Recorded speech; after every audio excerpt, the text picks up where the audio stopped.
Yeah, call to order the June 16th, 2026 regular meeting of the Board of Education of Arts we have a quorum. First up is awards and recognition. All righty, if I could start by having Mike, Debbie, Jeff, and Courtney. Meet me up there. I didn't get sit very long. Is it a singing group? They are. Here's the quintet. They have practiced those in the song, special for you. When you know why they're up here, you realize it's definitely not a singing group. For are part of our business team, and we are very fortunate that the Government Financial Officers Association has awarded the Certificate of Achievement for Excellence in Financial Reporting to RCC for its annual comprehensive financial report for the fiscal year ending June 30th, 2025. The report has been judged by an impartial panel to meet the high standards of the program, which includes demonstrating a constructive spirit of full disclosure, to clearly communicate its financial story and motivate potential users and user groups. So the Certificate of Achievement is the highest form of recognition in the area of governmental accounting and financial reporting, and its attainment represents a significant accomplishment by a government and its management. We talk a lot about our current financial situation, how having a good, strong understanding of it allows us to plan resources and move forward. And I am proud that this is the team behind that trust that we built over so many years. So thank you all for your ongoing commitment. And there's your certificate that you guys earned. And who prepared the speech? Mike did. I'm just kidding. They truly are the backbone to a really strong financial strategy we have here. We're able to migrate from a long-term living in RoadNet to Ginzabar, and during that transition, it was very smooth, changed some of our financial reports, but that was a result of this competent team. So thank you all for your dedication and successful operations. Thank you. That's right. So good at it. We can do it more. We'll do it every year. Thank you. The next recognition I have is I would like to bring Miss Ruth up here. Don't have a speech. Now, I've never known you to be at a loss for words. So we were talking in the workshop about entering our other selves, and so, I am going to tap into my inner Lisa Parks. Oh, there. And so this letter I am reading is written by Lisa Parks. I'm sorry I'm not there in person, but I am currently rafting, so that's great for me. I think she's traveling down the wild road. I wanted to tell you publicly, Ruth, what you and I have talked about several times over the past 3 years. You have been such a wonderful community partner and leader over your tenure at RCC. The way you have developed and maintained relationships with our chambers, economic development agencies, and our city and county leadership teams, our small business owners, and our community members who are anywhere from the dream of opening a business to finalizing the sale of a successful business is very special. And I think you excel at that. Thank you for leading your SBDC team to be one of the top performers in the state and ensuring RCC has a great relationship and reputation with the network and business Oregon as a whole. Thank you for finding creative ways to support rural areas around us so that those community members have access to SBDC expertise so they can live their dreams, business ownership.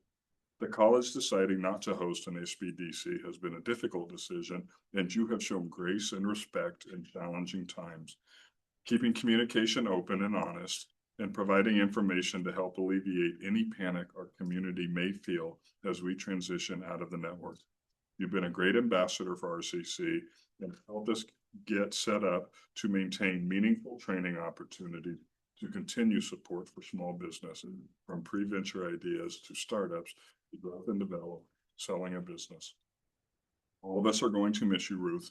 Maybe not as much as I will. I am so thankful, lucky, and honored to have been able to work alongside you these past few years. And you've reinforced for me what work is and how much time and energy must be spent and developing and maintaining strong relationships so that the work we do is sustainable in unstable environments. Thank you, Ruth. I love and adore you, Lisa Parks. I will add that, I served as probably the chief negotiator communicator as we worked with the network to see if there was a way forward for RCC to continue hosting the SBDC and through the Rogue Valley. And what I picked up in my conversations was the respect held for Ruth in the region, the respect held for our center. And it definitely has served as a model in the state. And so I think for running the center, I want to say thank you for being you and such an ambassador that you can say thank you. So thank you Ruth, for your longtime contributions. Anything you wanted to say? Yes, No speech sir. required. Yes, sir. Well, it wasn't practice, so it's just from the heart.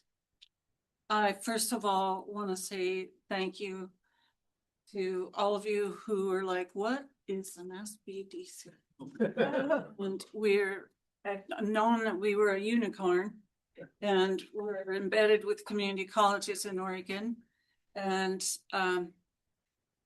I just am so honored that I have had 5 wonderful years going through ups and downs, pandemic and layoffs and all kinds of things up and down. But to that all, my team members are the most amazing people you'll ever meet. And we just had our last staff meeting. And they truly are the reason that those small businesses survive and thrive. We heard a story today from one of our longtime advisors, Kim Basalt, who said he remembered his first appointment was with a restaurant that was $500,000 in debt, had no money for payroll. Their bills were 90 days due. And besides, they were getting a divorce as of that morning. And that's that business. Tim helped them get a loan, turn it around, make it a thriving business, buy some real estate. He didn't do it all. We're coaches. And that business survived, and you'll see them here in Grants Pass, hopefully as long as possible. And they ended up retiring and selling it. So just that whole cycle of life is what we see. And we're still getting clients in. This will be our last week for taking clients. And I'm indebted to the board of directors, particularly because of the matching grant set aside that you've had for small business management. Still in dialogue, Lisa, and whatever about how that works. I also will say, I can count, and the money has not increased to meet the needs because we're employee based. And so I understand that. I also understand the situation we're in Oregon. And I know it's not personal to us. We're all very deeply sad. But celebrating the good things over 42 years. So thank you. Thank you, Ruth. Appreciate it.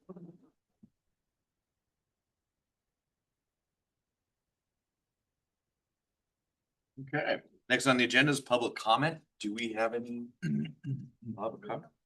See none. Moving on to college reports. Student government. Micah can't make. Imagine there's no faculty or faculty. Board reports, executive committee. Mary or Vanessa, unless you. I took notes. Okay. I was told to take notes. So we just actually talked about the presentation that we just heard. So Randy gave us just a quick thumbnail about the student success sort of model that we had during the workshop. We also talked a little bit about the format of the board meeting and the fact that we have a section called board action. And what happens if we were to get an action item somewhere else in the meeting? So we thought, well, let's table this and talk about that at the retreat. And the last thing we talked about was some of the retreat topics. That just about sizes it up. Thank you. Board outreach. I don't have anything unless you do. I have nothing. OCCA, wow. Well, we have a couple things. We have an executive committee tomorrow morning. But we also have a survey out there that we're working at to get it 80%. Right now we're at 43%. Now I want to acknowledge that everybody in RCC has filled theirs out pretty timely, with exception of one person. Randy, you could have turned in earlier than today. Today's notice was the first time I even knew President Trump. I saw it, I'm like, oh, Pat's gonna get me in big trouble. Yeah. I don't recall prior to today seeing that presidents were supposed to do it. You should know it. I had it directly just to you. It worked. So I have some calls to make. Come August, there's August 2nd through 5th in Pendleton. We have the President's Retreat, and I get to go. And well, actually, I'm looking at an opportunity to advocate for things that are important to us.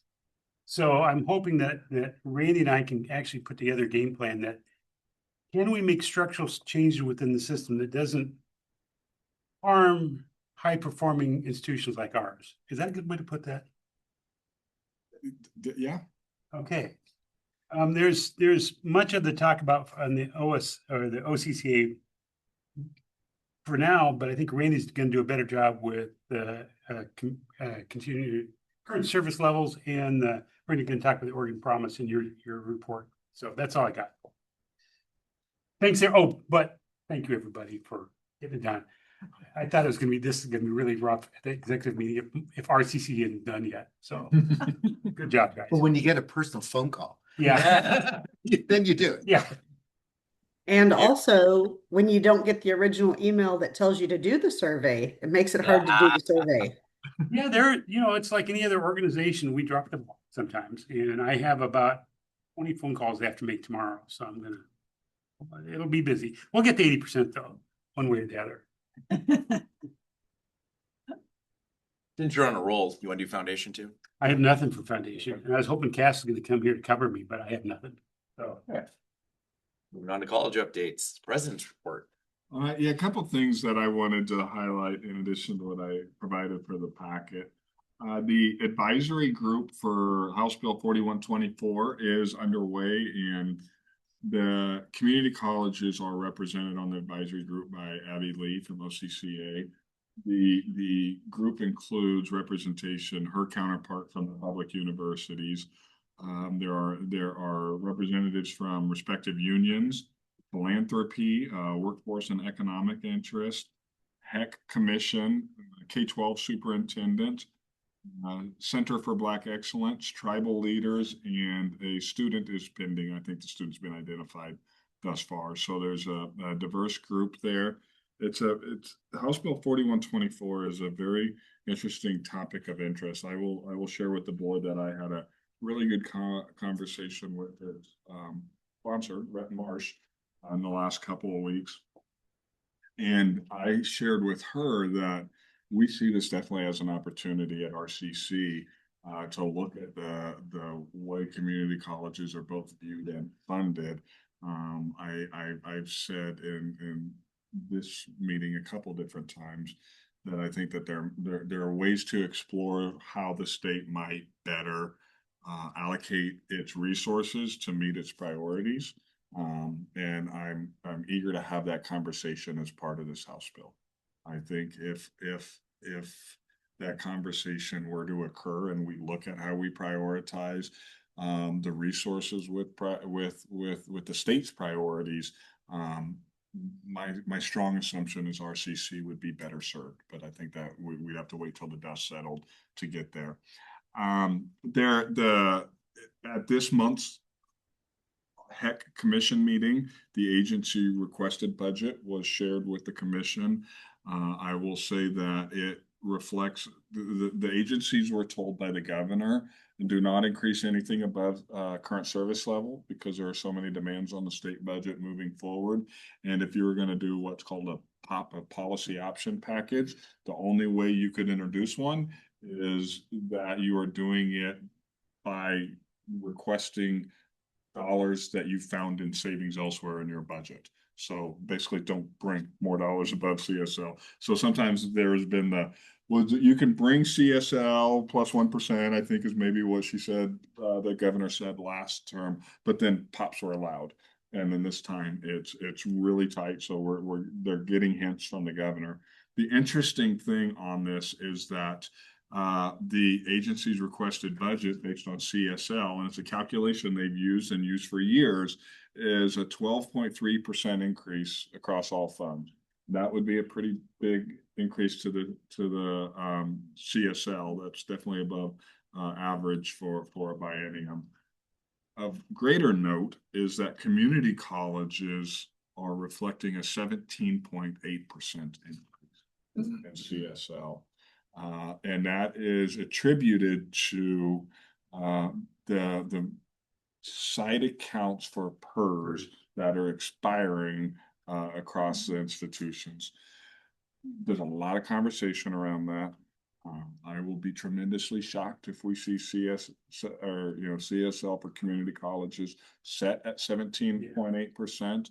There's going to be a lot of conversation between this number, but it's a factor they've used, and they've relied on this factor for many years. So they're going to have to figure out what they're going to do different about it if they're going to reduce it.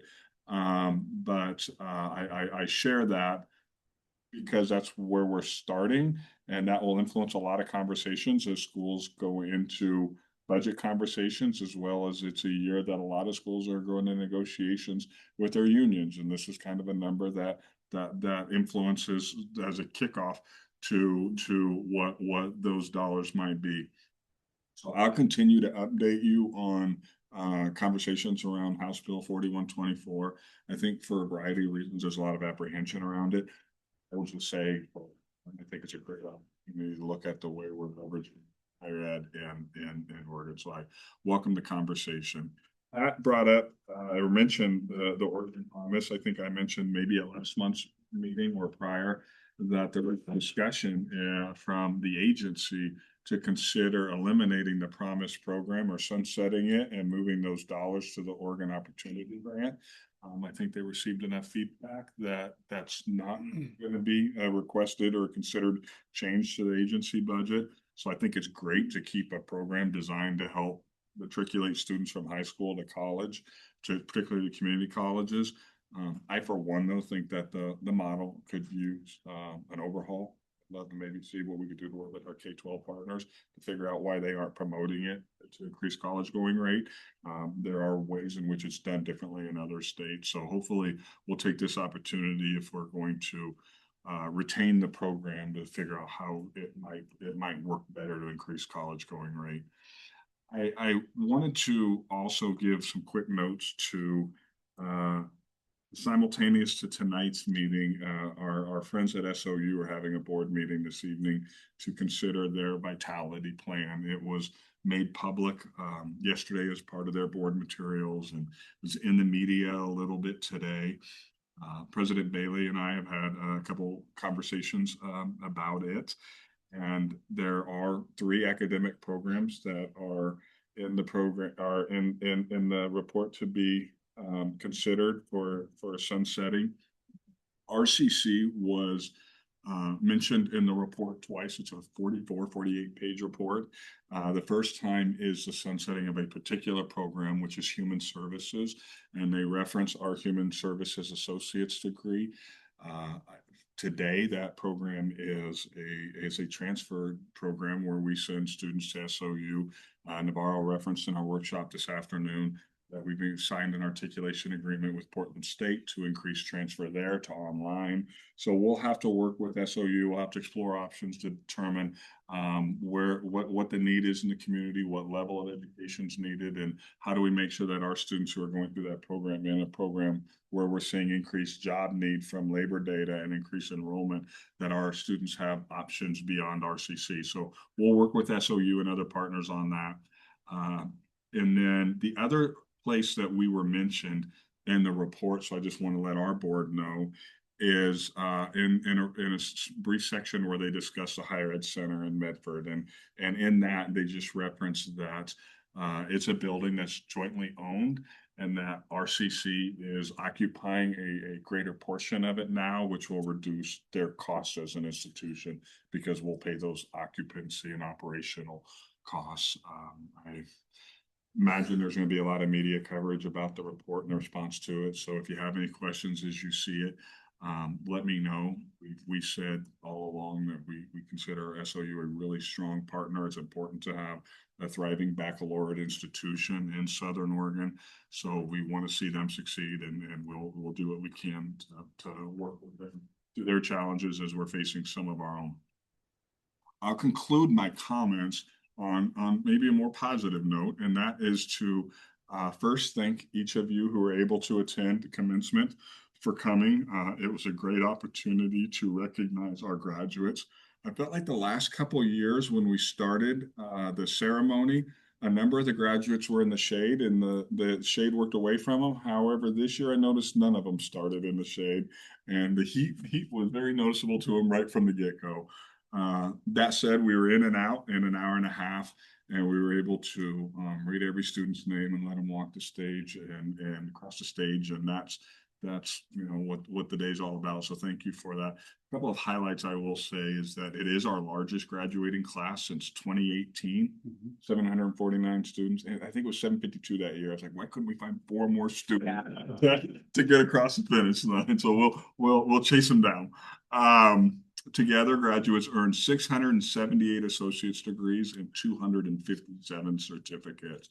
So I share this because for the last several years, a lot of what you've heard us talk about are what I'll call early indicators to student success. We worked really hard with the team to talk about learning students' names with first course retention, term to term retention.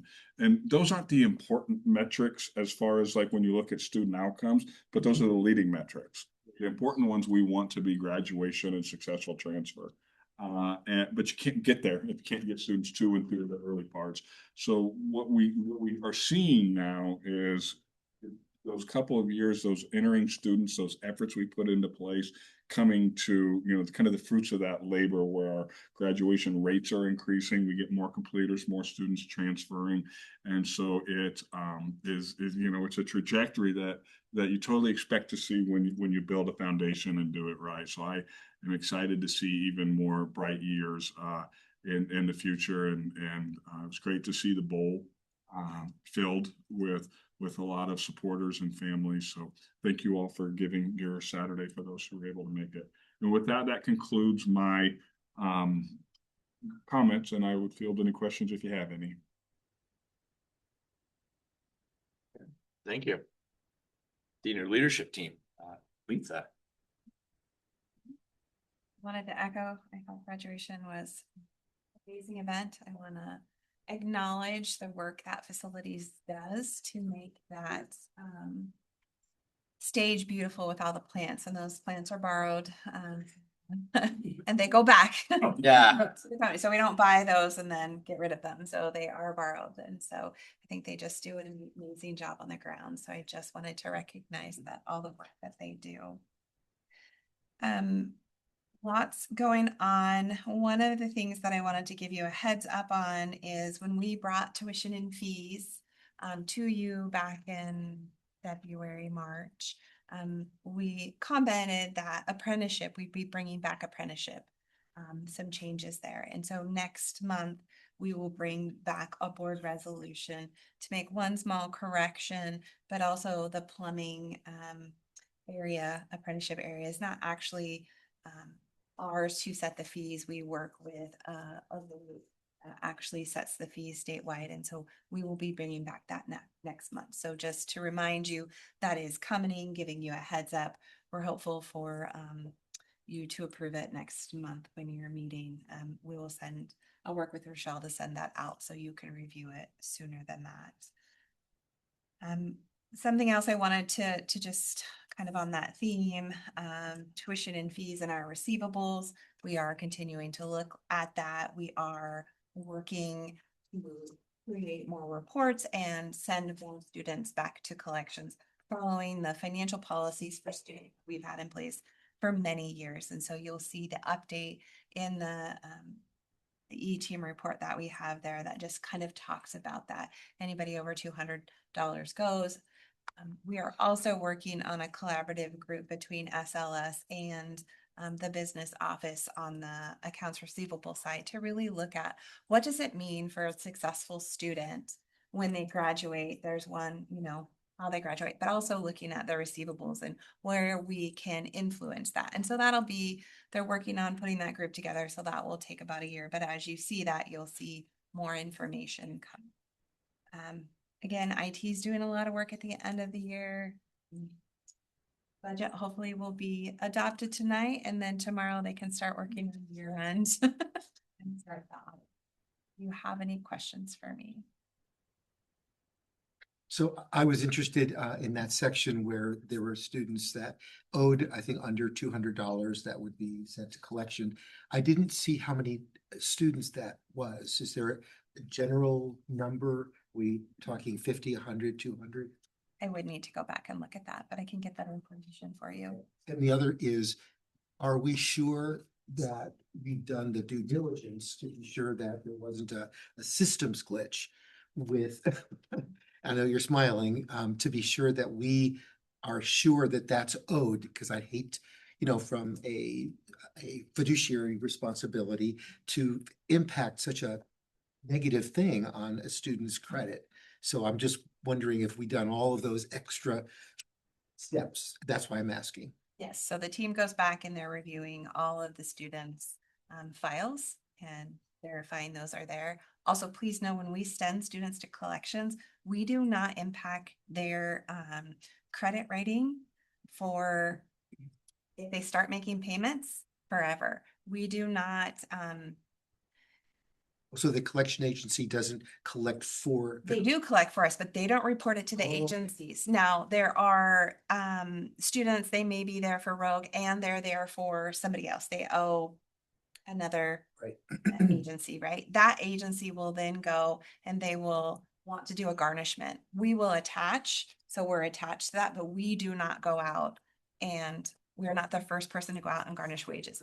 So it takes a while before a student's credit report is actually impacted by owing Rogue. That's what my question was. So if they make $5 a month or $10 a month. Their report should not be, Okay. unless in another fashion, right? You have no control over that. And Lisa, could you maybe briefly cover like the communication strategy that is deployed prior to being sent to collections? Right. So again, moving to new systems, we were working on the way we connect with students. Within our website, we talk about understanding your student account, logging in, making sure that's there. We're now incorporating with the help of SLS. We're trying to make sure that we're communicating to students appropriately and not every day. Text messages, emails, letters. And so when they're registering, we're hoping to have some information there about you owe this, make sure you're making payment. We are starting to send statements. We're putting it in their student portal as well as in their student emails. So that's starting to happen more and more. And then before you send anybody to collections, we're also communicating. We have students on installment plans. We have students that don't get on installment plans. So different communications are happening depending on what type of student you are. You're on an installment plan. If you're not making your payments, we're communicating with you. If you haven't made any payments at all, it's a different type of. That's a huge lift. That's a lot of work. Yeah. Just have a staff member dedicated just to that. Automation helps with the system, which you have to build. So they're doing that. But then before they go to collections, we send them a 30-day notice. And that's really, we do have students that are on the ball, paying attention, watching. we have students that come get in Blackboard, not seeing all of these other things. So the first letter that they're receiving is that letter we send in the mail required by law before we send them to collections. So that tends to be a very important letter that they get and acknowledging. So those are all the things that are happening. Do they have to pay what they owe before they can get a certificate or degree? So there's some, I'm gonna say legislation, there's some rules out there. You can withhold, if you so choose, their official transcript, but they're allowed to graduate. We don't stop that. We don't stop you getting from your unofficial transcript. And I don't believe we're even stopping them from getting their official transcript, because without it, you can't get a job in some cases. And so, Prevents yeah. holding. That might be incentive to them to pay. I don't know that you can do that. It There's has served as incentive for a lot of years, but a number of states, Oregon being one of them, has taken that opportunity away from institutions. And they don't have to pay up front for courses, right? No, so what we You can ask, just start school and go and not pay. yeah, then you receive late fees and different things. There's different philosophies on that, but we do ask students to start a installment plan if they're not able, or they're waiting for their financial aid. So remember, a lot of our students are coming, they're getting some type of aid, scholarship, and agencies paying for it. And some of those agencies take longer to send in their information. Veterans is one of them, as they're getting qualified for those particular things. So asking them to pay all of their tuition up front when someone's going to come behind them and pay is a lot. So we ask them to do an installment plan at $75, $25 for the installment fee itself, and then $50 commitment on what you owe. And then there's 2 additional payments that they need to make to pay by the end of the term. Other questions? Thank you. I just have 2 items that I wanted to update you all on. The first is that we have the Southern Oregon Showcase event, which is really not our event, but we're happy to be part of the tour. So it's facilitated by the chamber. We have, I believe, 16 legislators. Yes, I got the most recent update a little while ago. Visiting our Table Rock campus. We have been told that this is not a lobby trip. And so to keep advocacy very minimal, but we are very excited to show them around our facility. We've got a nice little welcome handout, going to give them the at a glance. Some of these legislators may not be as familiar with the great work and impact of our work in the community. So looking forward to that. Randy will be helping to lead the tour. I'll participate. And then we have a couple of members of the Dean team. We are but one stop, so we're going to show them what we can in about an hour's time. So really looking forward to that. And I appreciate the work of the marketing team, put together some materials, as well as Rochelle and Kara's work, helping to put those together as well. Next time we have an event like this, we'll have something like our annual report to the community to lean on. So this is an adaptation, a shorter version, with some facts about the economic impact and just some highlights of our partnerships that we think will be of interest to legislators while they're here. The second update that I have is regarding the redesigned website launch. The last time I came and shared, we were on track for a June 30 launch of the website. Given where we're at with the last portion or the last phase of the project, I made the decision to delay the launch of the website to July 27th. I felt that runway was necessary to do the last bit of the quality assurance work, which is the fine details, making sure all the various materials you can imagine have appropriate redirects and things like that, so that students especially, but everyone can find the information that they might need on the new website. It also is providing a little bit of space for the communications plan to better support people who will support students when the new website launches, as well as the website governance plan. So you may recall that in previous updates I've shared that it's not just a redesign of the website, we're actually moving to a content management system for the web, which we've never had at Rogue. And so as you can imagine, that comes with a whole host of website governance decisions and processes that we're working. So this approximately 4 weeks of additional time lets us communicate, give a countdown to launch and help people be better prepared for that launch, as well as share with them what will web governance look like moving forward in this new system. So while we would have loved to stay on that June 30 target, I feel confident that July 27th was a good choice. I would also add that as part of that decision, we did consult with our enrollment management folks to determine another date that would best align with their work in supporting students. So there was coordination and collaboration in coming up with a plan B. Do you have any questions about either of those two updates or anything in the E-team report? Okay, thank you. Institutional effectiveness. I do not have anything today, Mr. Chairman. Okay. Foundation. Yes. Go ahead. Into board action. First up is information. We have the board financial data report for May. There are questions. I have a question. I was curious about the foundation being part of the audit. And I read that carefully, and it seemed to me that is the foundation not its own 501c3 that's separate and distinct from the college as its own official? So I just like a little bit more information about that. You would like me.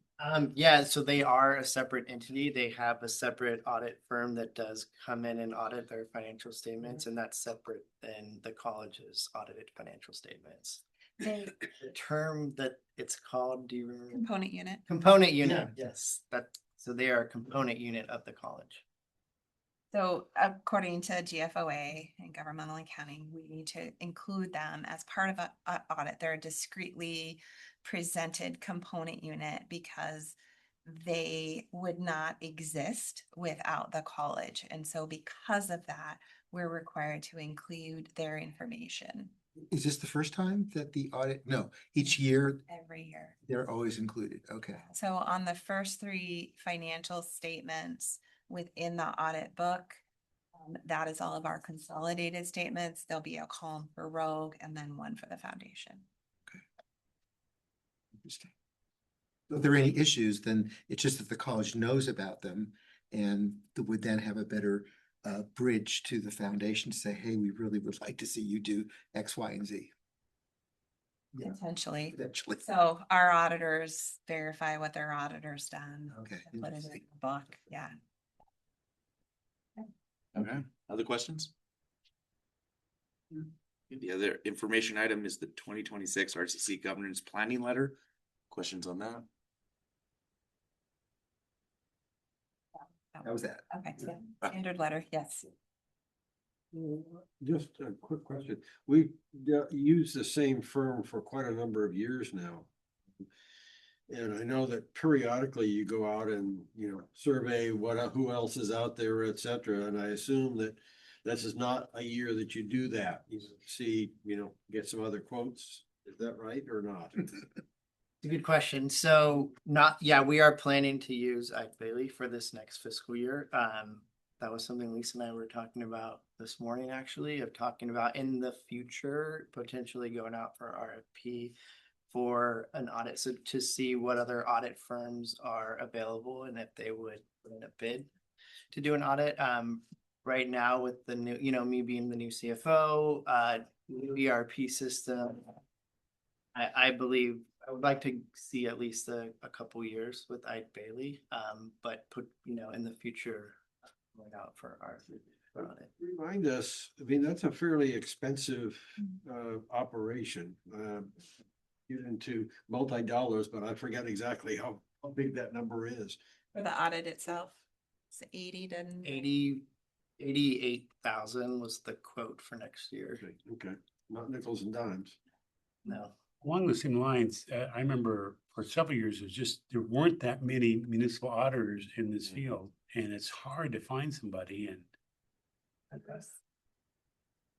Yes, and I would say, right, so we are in the valley and there's one community college, and so there is a lot of audit firms out there, but is there audit firms that, you know, People- that bid for a community college? So, yes, we could put it on an RFP and then there may not be any bids out there.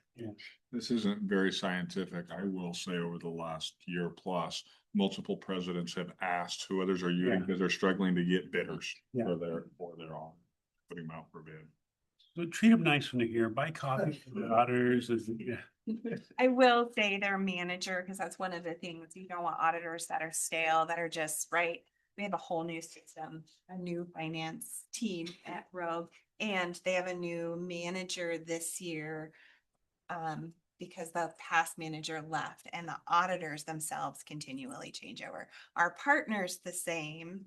And a few, 5, 6 years ago, we changed partners. So we could look at that again, but I'm not probably not for a questioning year or two. their Yeah. work or anything like that. I'm just thinking, okay, well, it's time to look around, but apparently it's really not. It's a very good question and we've been talking about it. Like, how do we, what do we do? How do we move forward? The question is, when's the right time to go back out? And right now, saying with new CFO, new system, right now might not be the right time because they have continuity, but keep that on the short-term radar. Just a side note, I fixate sometimes on the interest rate that the local pool does. 4%. That's what it, Yes, that's correct. And it's gone down. It's Yeah. gone down. Yeah, I saw that. I didn't like that, but I mean, Lisa and I remember back when it was 0.4% or 0.2%. And I was looking at the numbers, adding them up. Is it true that it's over $1 million a year, like almost 2 million in interest alone generate from our funds?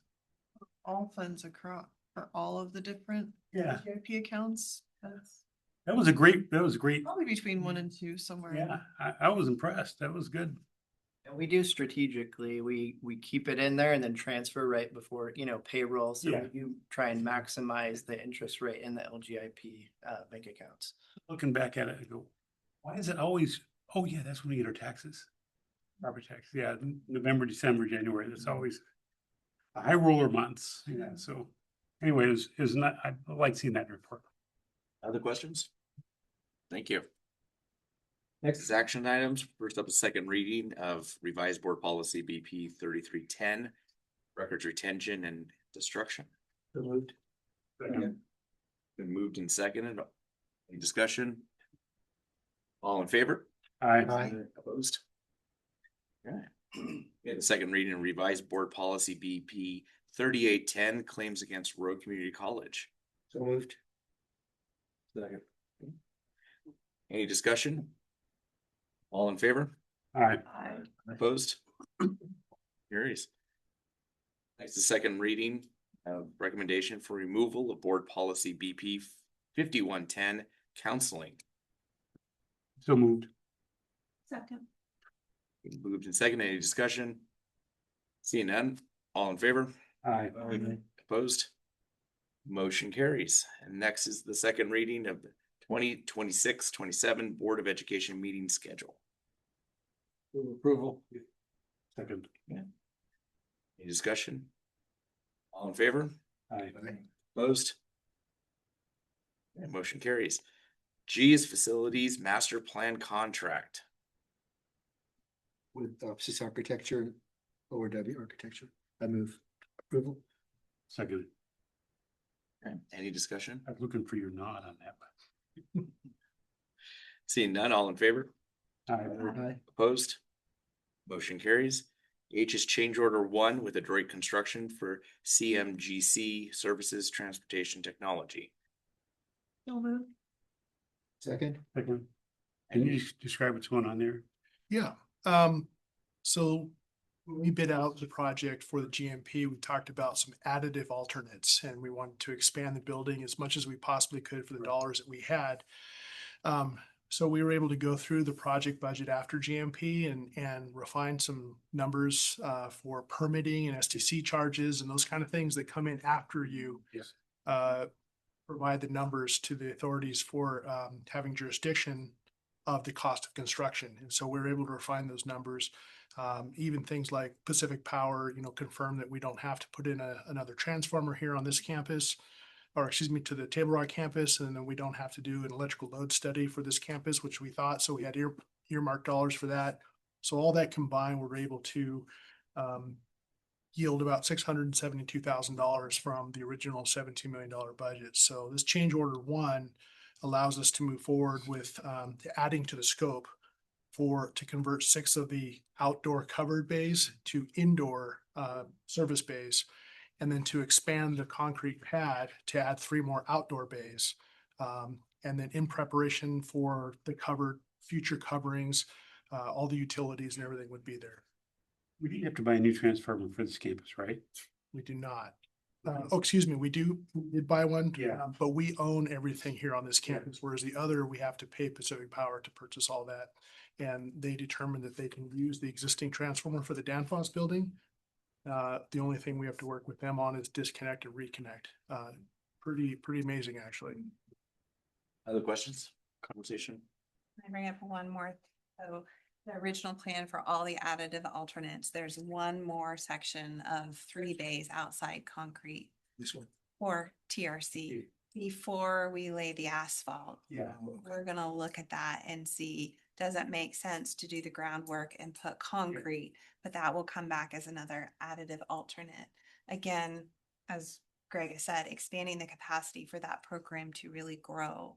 And we have a little time to continue to evaluate that option, whereas tonight's decision allows for the purchase of the materials to be constructed as one project. There's already been a 10% increase in the pre-engineered metal building cost, and there's expected to be more. So we're trying to avoid that. Did you see any difference in that when that tariff on the steel? Right after we purchased the early work package that you approved, there was a cost increase. So yes, so we avoided that as well. Okay. There's a motion to approve. All in favor? Aye. Aye. Opposed? Motion carries. Next is the adoption of the 2026-27 budget. Expect there to be ramifications if we didn't approve this, right?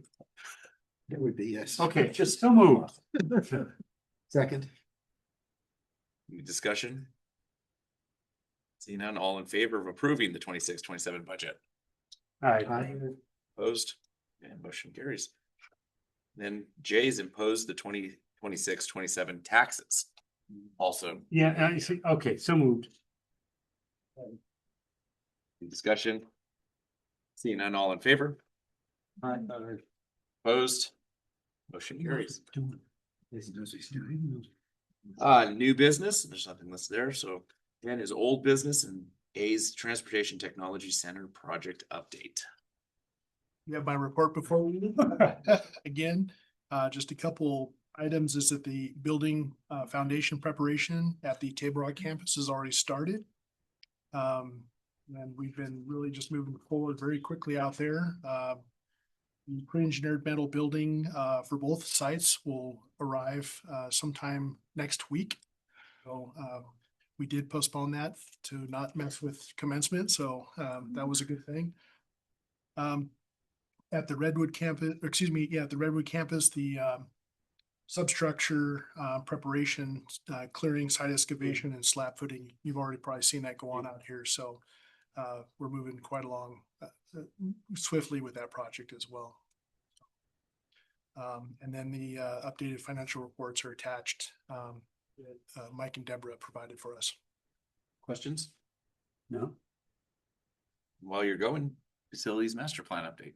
Yeah, well, thank you for approving the contract tonight. Yeah. Excited to get moving forward on that. In the report, I also provided a kind of a timeline update, and I kind of put a red cloud around kind of where we're at in the process. And so this will move us into project establishment, where we develop and adopt a project charter to keep ourselves grounded in what we're doing moving forward with so many people. And then the consultant will provide a schedule. That's one of their first big deliverables, really, is just the meeting schedules, and all the time commitment. And then once that's done, we'll move into phase 2.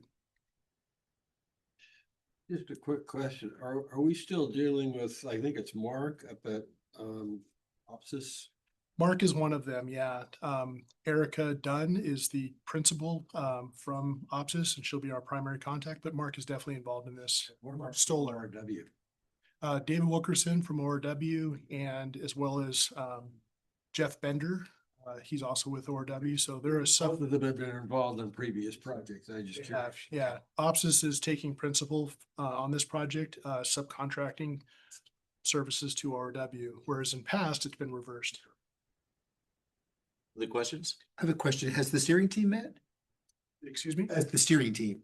Yes, we met once and talked about the next steps, the expectations, and kind of what to expect. We met last month. Okay. I see it. There is a standing invitation for a board member. Did we appoint someone to that? I don't recall. So, I volunteered to do that. We can do that tonight.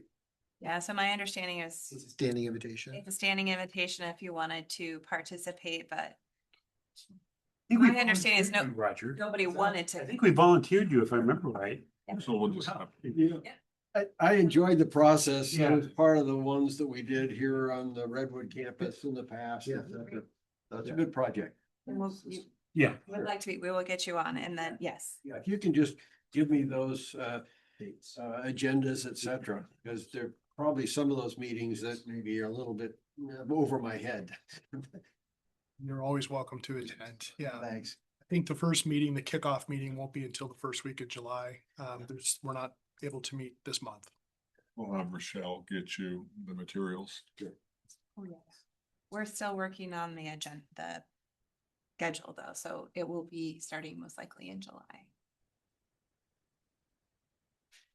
Next on the agenda is the approval of the consent agenda, which includes meeting minutes from April and May and the 25-26 budget transfers. Moving that. Second. Been moved and seconded. All in favor? Aye. Opposed? Now we're to roundtable. We'll start with the video screen. Madam Chair. Thanks for running the meeting tonight. I appreciate you. I just want to say big kudos to the entire RCC team that put commencement on. The number of blue shirts that were running around doing all the things that needed to get done to ensure the experience for their students and those families. It was phenomenal, and I just was really proud to get to be a part of it. Moving down the, It's been fun looking at it's been fun being involved in the OCCA level and trying to see if there's some issues we can solve at a higher level than here. I missed commencement. You guys know I wasn't there, but I gotta tell you, the reviews I got was pretty outstanding. And if anybody reads the newspaper here, the Courier, pretty much the whole page is taken up with RCC, either the commencement or the dental hygiene program, and they focus on some of those. And I don't know how they picked those people to interview, but she was great and very, very demonstrative about how much she liked it and how she thinks she made the really right decision. It was about as good an ad piece for RCC I could think of. So. Yeah, I had a family conflict, so I missed graduation this year, but I did attend the dental hygiene opinion, and that was really wonderful. Yeah. And I was so moved by the connection that the students and the staff had, and I saw the real love and caring that went on, and that was wonderful to see. And all of the families present, it was really a wonderful experience. So. Yeah, I'll just say it's been a busy end of the year month, and I got to go to 4 events, the Alpha Zeta honor ceremony, the trio graduation, and then the nursing pinning and graduation. So it's, it's like the culmination of what you do and why we're here and why we do what we do, and just to see what great achievement. Such a milestone for these students, and it's just great to see, and I really enjoyed all of them. I just once again want to thank Steve and Navarro. Yeah. Impressive list of all the things that have gone on kind of behind the scenes that make all this thing kind of special. So appreciate that. And for pitching for your colleagues. Yeah. Yes, they do. Yes, they do. With that, the Board of Education will now adjourn the regular meeting at 6:01 and move into executive session pursuant to ORS 192-660. Top reconvene after the executive session. Any final action will take place at the next regular meeting of the board. Representatives of the news media, designated staff shall be allowed to attend. All other members of the audience are asked to leave the room. Yes.